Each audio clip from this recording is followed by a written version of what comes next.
Hey, what's up, everybody? Back to do some wine tasting. And today I thought it'd be cool to check out some Pinot Grigio wine. So went down to my local Bedlam, picked up a couple.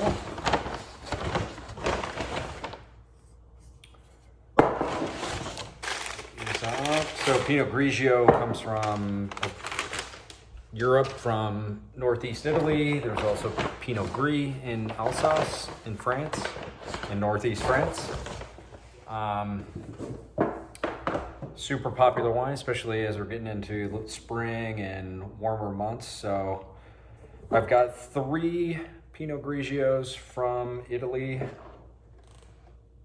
that we can check out. I will go with this one first. So this is the, and I'm pronouncing this probably wrong, but Alois Lageder Pinot Grigio, and this is 2019. It says Terra Alpina, which I don't know if that means anything, but then it also says from the Dolomites region, which I guess is an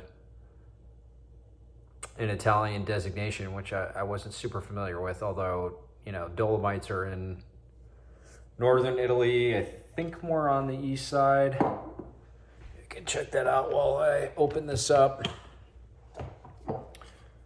Get the screw cap, so easy enough.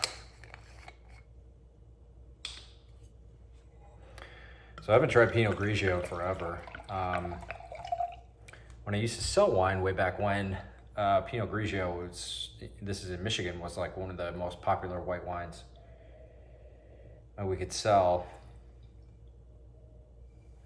Nice kind of lemon lime aroma right off the bat. Let me see where this designation is. So if you see on the back, it says that there's a designation in the Dolomites, which I'm not super familiar with.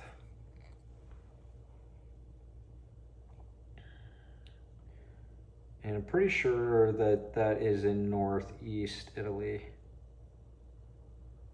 but we shall see.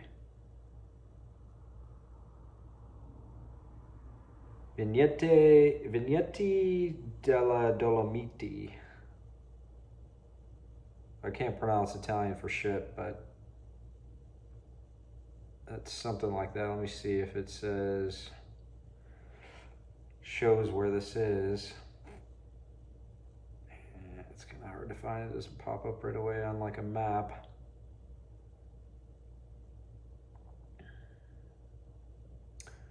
Okay. Foothills of the Dolomites. Pinot Grigio being one of the main varietals.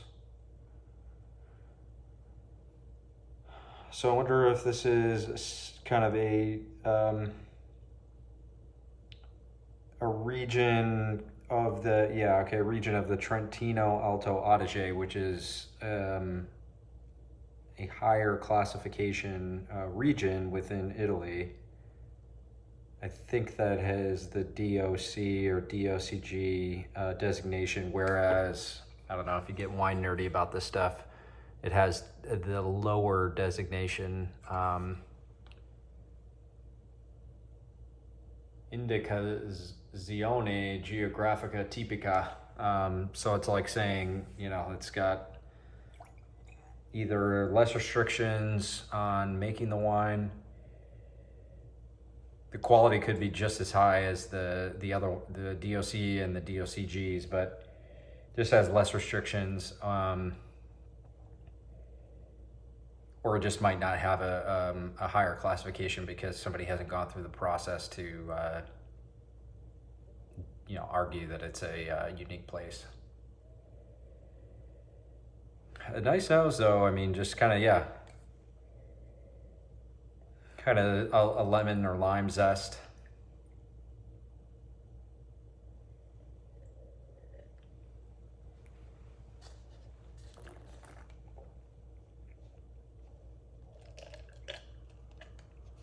I wonder if that's almost a German name, that Alois Lageder.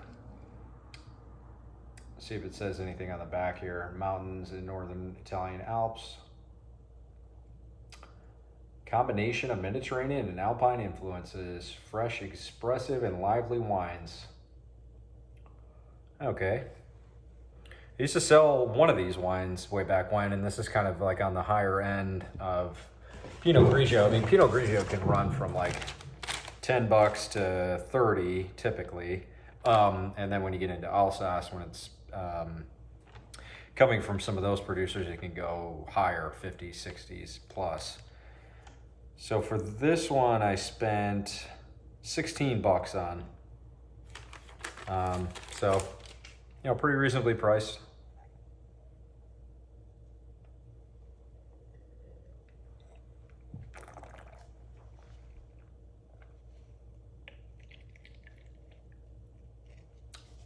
One of the interesting things that I try to find for Pinot Grigio is just the mouthfeel and how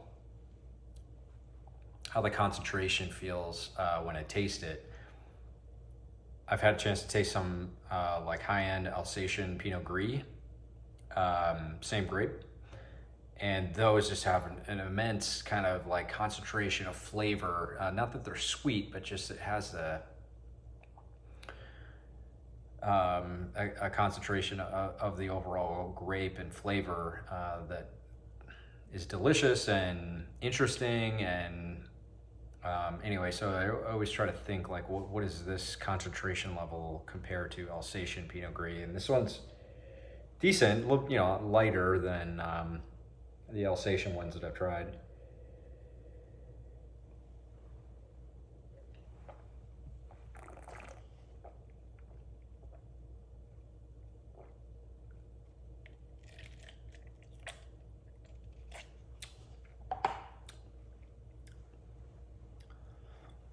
Flavor profile, when you taste it, first thing that I notice is not a ton of acidity. I guess I would have expected, I haven't had Pinot Grigio in a long time, but I would expect just like being in the foothills of the Dolomites or an Alpine region that it would maintain some freshness from the temperatures dropping quite a bit, I'm assuming, there at night, and not getting a ton of acidity. Flavor profile kind of falls off relatively quickly, but I'll open it up and see if it expresses itself a little bit more differently here as it gets some air. Go on to the next. So, I gotta get a wine opener for this one. So we got Terlato, Pinot Grigio. This is 2019 as well. And this is coming from Friuli. So Friuli is around there. Let me see on the map, kind of where it is. It's in northeast Italy. But let me see if I can figure out, you know, like where this is in regards to Trentino Adige. I just pronounced that wrong. Okay. So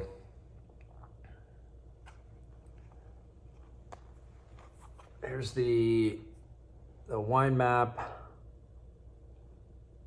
And so where we were was in that green area in that Trentino Alto Adige region here somewhere. And then now we're moving over into Friuli, which is that yellow, that mustardy yellow color on the corner there right as you're hitting into Croatia. Oh no, sorry, Slovenia as the neighboring country. Get a wine opener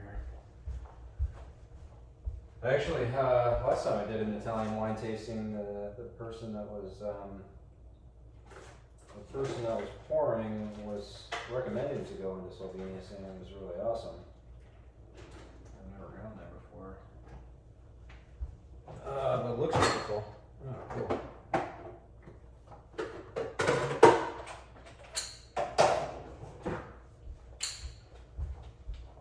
Break out the rabbit here.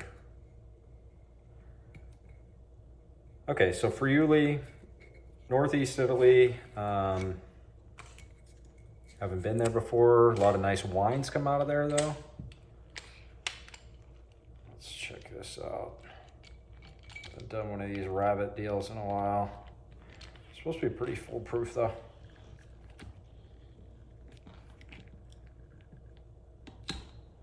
There we go.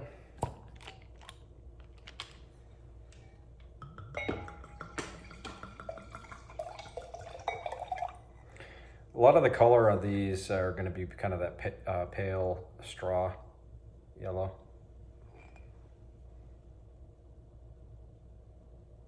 Nose is a little more closed.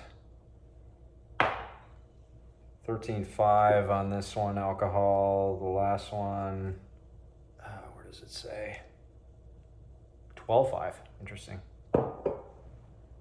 13.5 here, says it's coming from Hillside Estate Vineyards. Expressive fruit and mineral character. So this Friuli Colli Orientali is a specific designation of an area. So I was looking at Friuli, maybe a larger area, and this could be a sub-appellation. I'm not super familiar because this is DOC. So when you see these wine labels, what I was talking about before, this one says DOC. That's the designation of the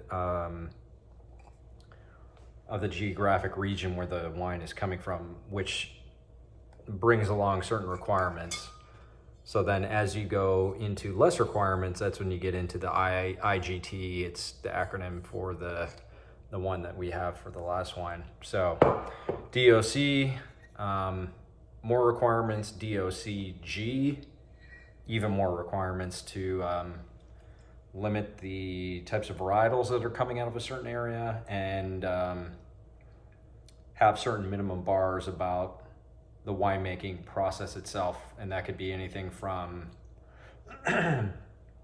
certain alcohol level, or like amount of bricks or sugar in the grapes when they pick it.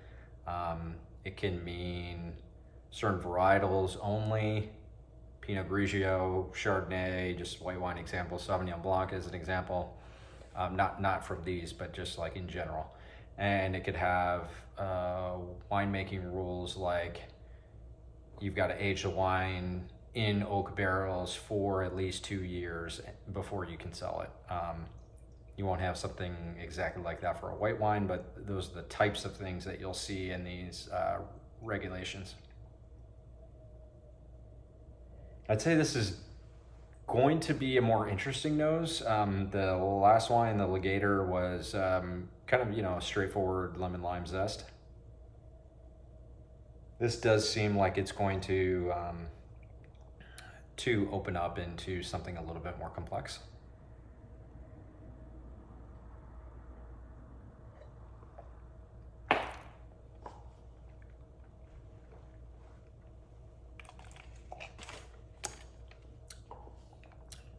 It's nice. I was just looking to see how much I spent on this one. So this one was 22.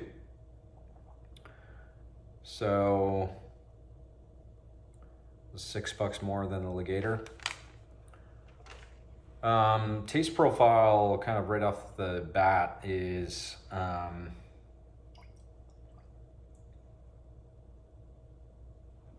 a little bit flat, like it needs to open up a little bit, get some oxygen into it. I think the nose, just judging by how the nose was closed right away, it's all normal stuff, but judging by how the nose was pretty closed, and just that first taste, again, not a ton of acidity. I think maybe Pinot Grigio just doesn't have like the acidity that some other white wine varietals do.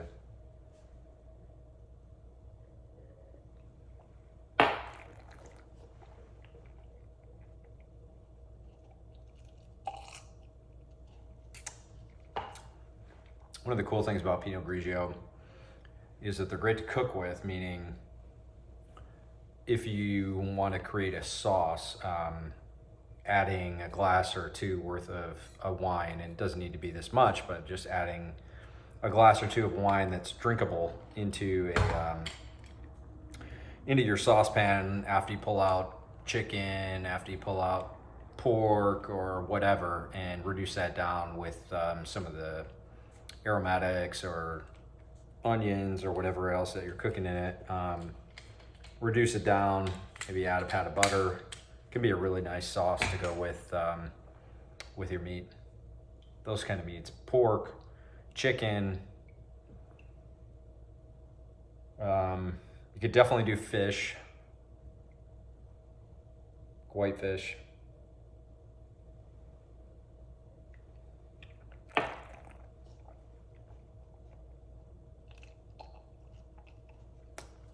Salads as it starts warming up. Or this could just be, you know, the porch sipper. You know, chill it down a little bit and enjoy this just hanging. I am curious to see what this region says and what they require. Orientali. Interesting name. Okay, so it is within this Friuli region. Excuse me.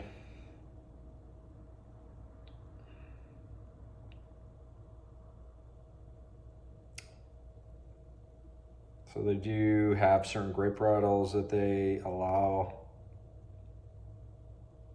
It seemed like a ton of information, at least on the Wikipedia page. Not that that's the end all be all for something like this.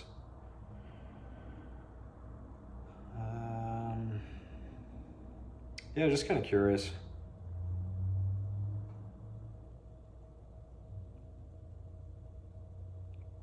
And yeah, I'm just reading through to see if I can find any information here.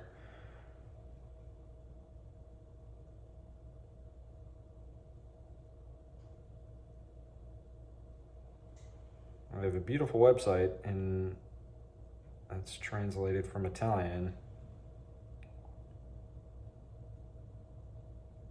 It'd be cool to learn more about it. I'm not.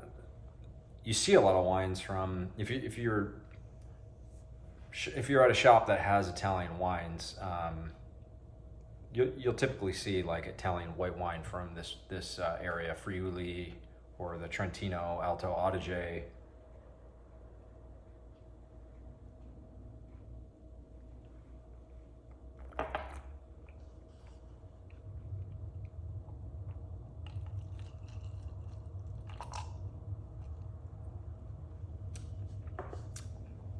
I just wish I had more acid.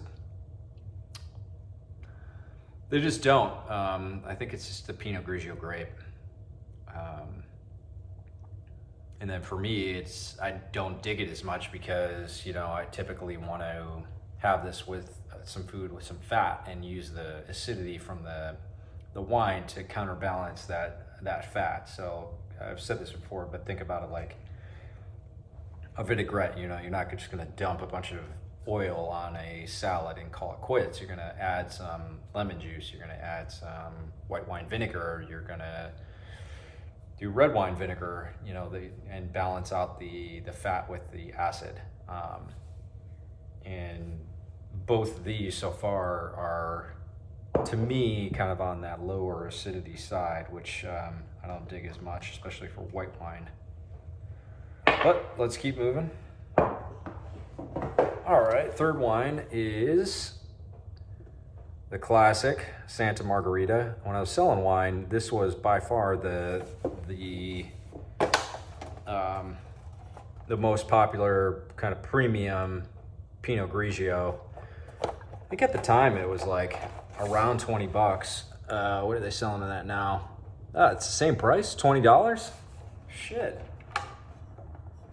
So either they increase their production way up or demand is way down on these. So pretty cool box. This is Santa Margherita. Is this the same? Okay, so this is the 2020. So Valdadige. Valdadige. I don't know what that is. DOC. I guess that's the area that it's coming from. I'll have to look that up too. I'm not familiar with that. Valdadige. See if there's anything else on the back here. But Santa Margherita is like by far the most popular kind of high-end Italian Pinot Grigio that I used to sell. 12.5 alcohol, 2020. Let's open this up. Grab it back. These things, like if you struggle with opening wines, by the way, and you just want like foolproof, these are the way to go. They're expensive, but if you don't want to fuck around with a wine key, which I would recommend you do, but if you don't feel comfortable with those and got a few extra bucks that you want to spend and you drink wine frequently, just get one of these rabbits. I mean, it's the lever there, it just makes it pretty straightforward and easy every time. So straw pale color again.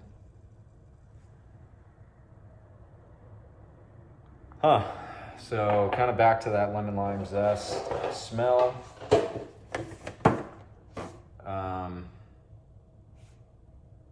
They've got a ton of information on the back here, which is pretty cool. So Adige River Valley. So I wonder why, maybe if it's a sub-region within Trentino Alto Adige, then altitude about 1,500 feet above sea level, which is interesting. 12.5 alcohol. Picked first half of September, aging potential 1 to 2 years. I'm interested in the altitude because if they're higher up in elevation, that means that they're going to get some cooler nights and preserve some of that freshness. This is a pretty cool box, actually. It's got like a raised bottle up from the rest of the face here. So pretty cool. Nice little box.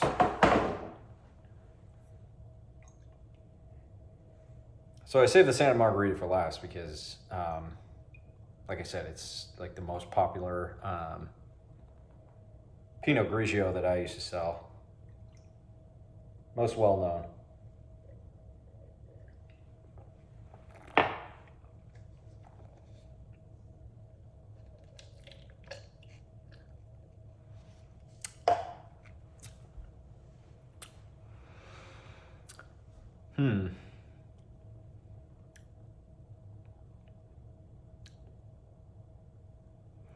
Yeah, kind of lemon lime flavor. The thing that's jumping out to me is that I taste sort of a bitterness or an alcohol kick when I drink it.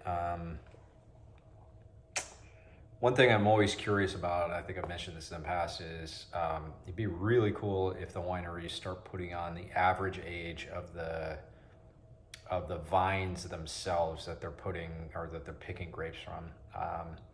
I think that is one of the most underutilized marketing terms in terms of communicating quality on a label.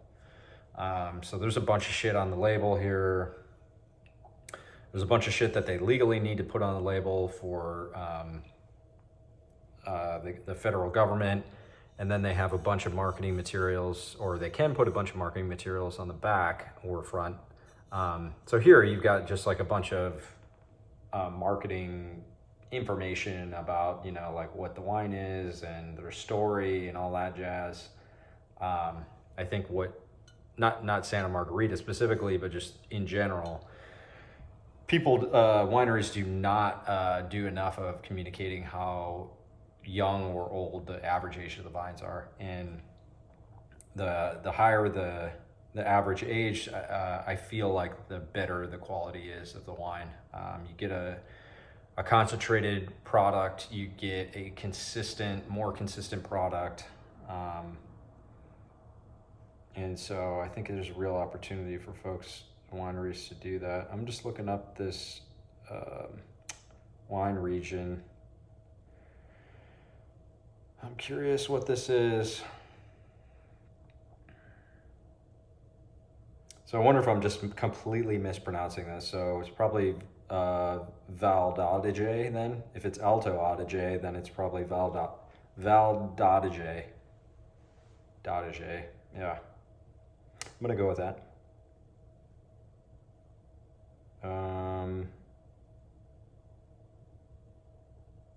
So yeah, it looks like kind of a region, a sub-region within Trentino Alto Adige.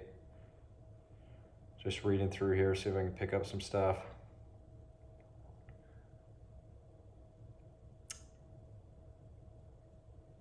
I'd be curious to know how many cases of Santa Margherita Pinot Grigio they produce,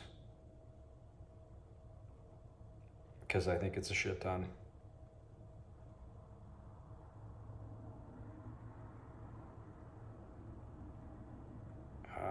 Like I think it's tens of thousands of cases. They're just like they're one of the biggest names, most popular. Wonder if they list that anywhere.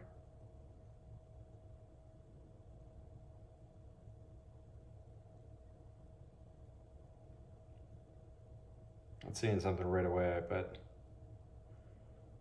I'm sure it's in the tens of thousands of cases.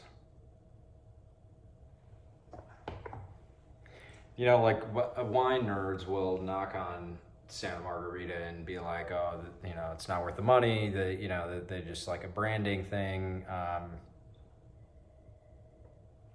And that could be to a certain extent, you know, like what I'm really kind of fascinated by is that they haven't really increased the price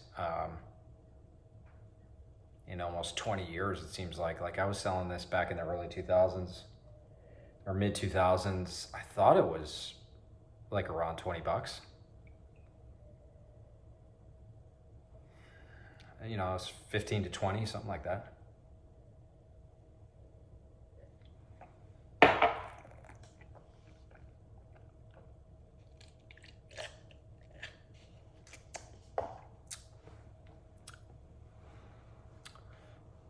Definitely back to the lemon lime zesty.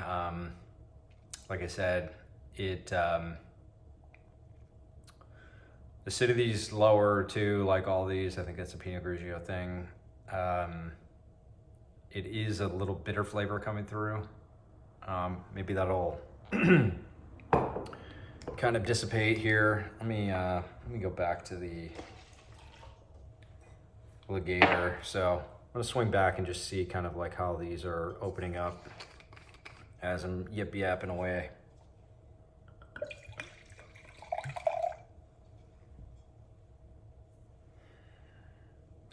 I mean, just right off the bat, like comparing the Santa Margherita to the Lageder, I'd probably take the Lageder, saving $5 or $6 at least.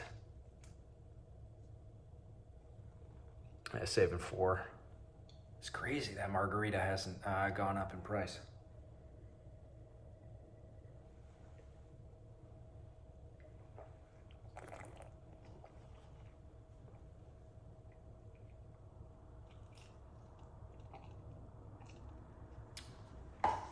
I wonder if there's a little residual sugar on this. 12.5 alcohol. It might be vinified bone dry, and this is just like the amount of sugar that grapes had. It's got like a little sweetness. Just makes me think there's some residual sugar, just like just a bit, you know.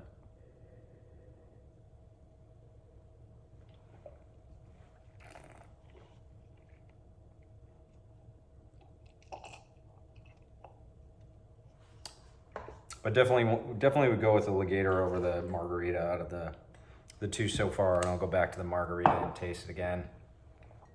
All right, back to Terlato. So we're going east into Friuli again.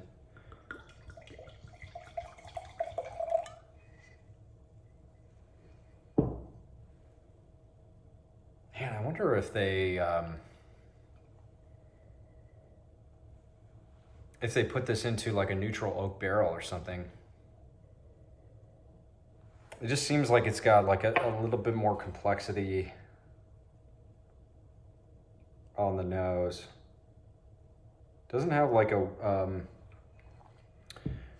it doesn't have like the, any kind of like spice or tannin that you might get with like a new oak barrel, but I'm just wondering if this is aged in some sort of like a neutral oak barrel. I'm going to check this shit out. Terlato. Let's see if I can find something real quick. It's tough because sometimes the websites just do not come up right away. I need like a technical spec sheet. Damn it. Technical temporary unavailability, man. Wine.com usually has some pretty decent tech specs. Let me look.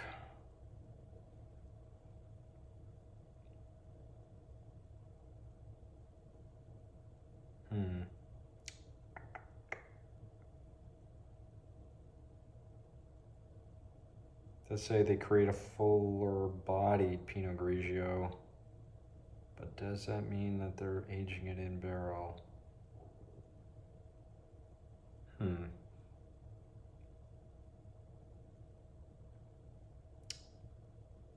It's tough to find this stuff. I'm just gonna quickly check and see if I can find something that mentions barrel in it. I can spell that right.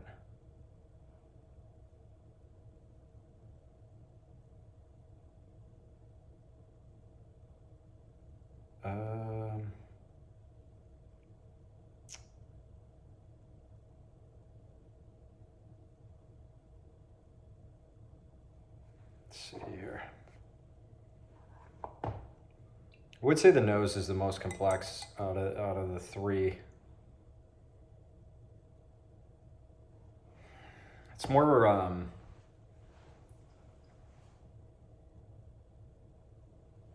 don't know, kind of like a lighter citrus and going into more of a stone fruit smell.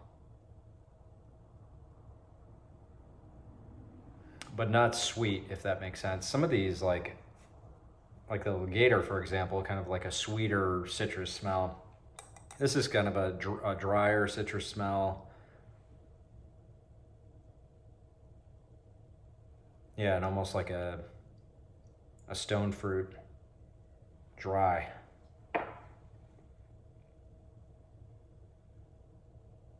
I can't find it. So a lot of websites down. Come on, Terlato.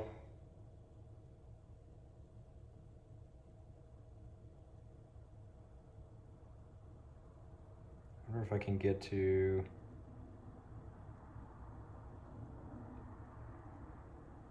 if I can get to anything on their site.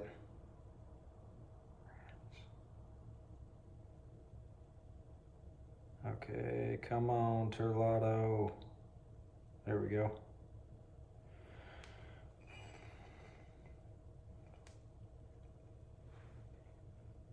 Huh, so Terlato is like a big beverage company. It looks like they've got wine, hard alcohol, and sparkling water. Man, everybody wants to know my cookie business. Okay. Navigating.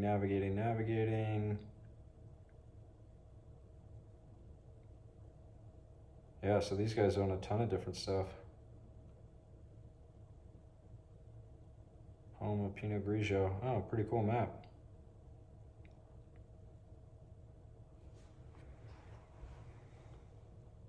Show you this. So, got a map on their site of, oh, does it go kind of like northern Italy here, or northeast Italy?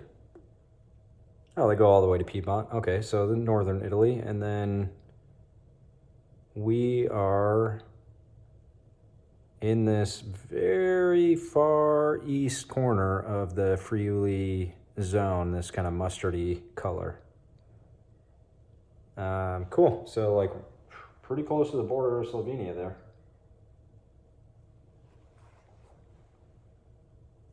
Okay, so vineyards, let me see if I can get into this. I just want to see the tech specs. Download.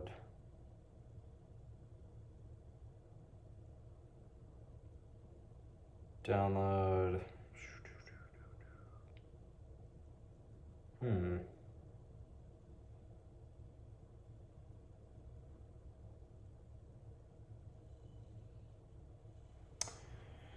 It's tough to navigate these. 2019.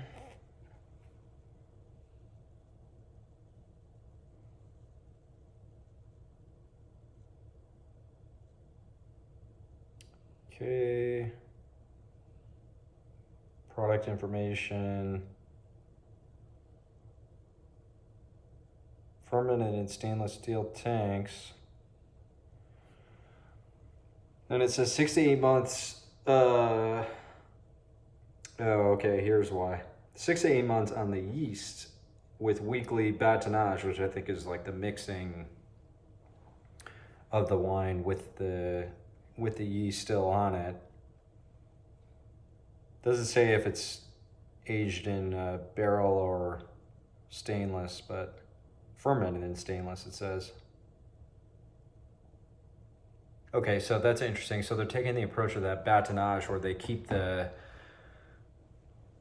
I think it's the same thing as saying like it's surly in French, keeping the yeast in the vessel with the juice, with the wine, and then stirring it every once in a while. I don't know how often.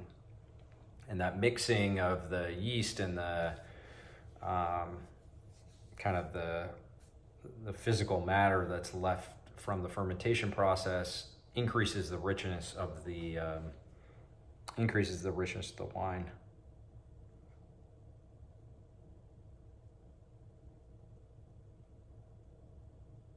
Or if I can just get a little bit more. Okay, so that's why the flavor profile is that fuller bodied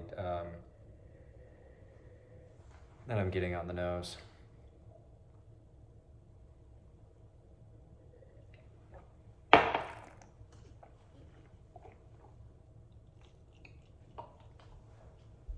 Dump this out.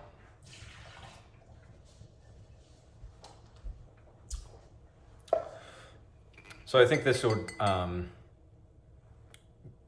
you could increase the kind of richness based on the richness of the wine or kind of the more full-bodied flavor of the wine. A little bit stronger sauces, stronger fish, more dark meat chicken than chicken breast. You know, this kind of wine can stand up to more flavor. I like the nose the best. It's just more interesting, but it kind of explains it now with the whole surly and the batonnage, stirring, and all that jazz. I'm assuming the other two are just like completely stripped and filtered out.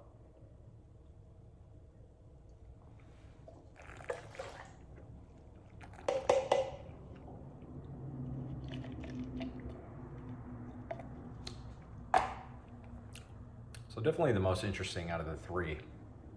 In terms of just straight up, you know, kind of what you think of style, the Lageder is my favorite, followed by the Margherita. Let's go back to the Margherita real quick and just see how it's opening up.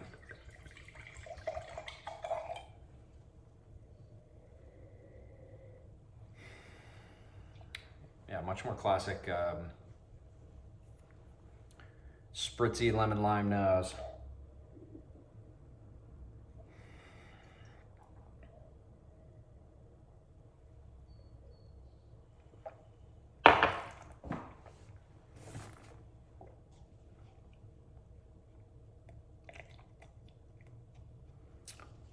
So they recommend on the back, lovely on its own as an aperitif.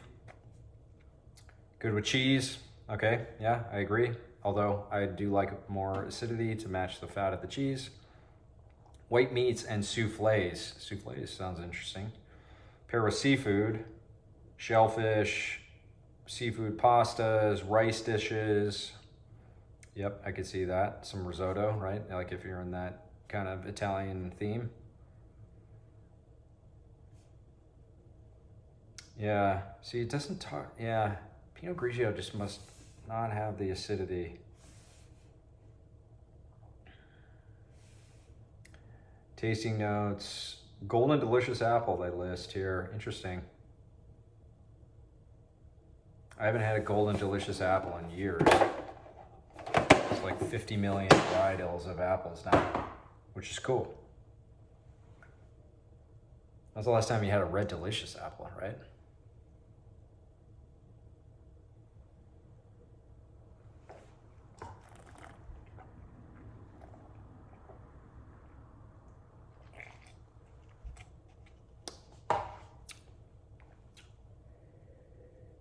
All right, some of that bitterness is starting to dissipate, which is cool. Kind of figured that that could happen. I'd say overall, you're still saving, you know, a couple bucks by getting the Lageder. I'd probably do that for more of a weeknight wine, but yeah, Santa Margherita, say good for, you know, like good for the money now, almost 20 bucks. Could do a lot worse. I think back when I was selling wine in the mid 2000s, paying 20 bucks for the margarita compared to some other wines that you could probably get for like half the price was a much more compelling reason not to buy margarita if you had some own good wine shop with some decent selection. But now, same price, so much better buy, I would say.